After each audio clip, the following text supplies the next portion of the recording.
Welcome everybody, my name is Marcus, and in this video I'll show you a really simple way how you can create a task in a Google Calendar.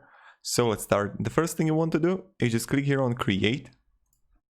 And now you have options to create event, reminder or task. So you click task here and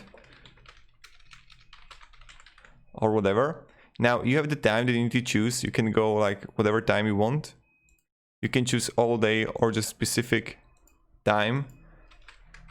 Hey there, you need to do laundry. And then you can select the my tasks and yes, click save.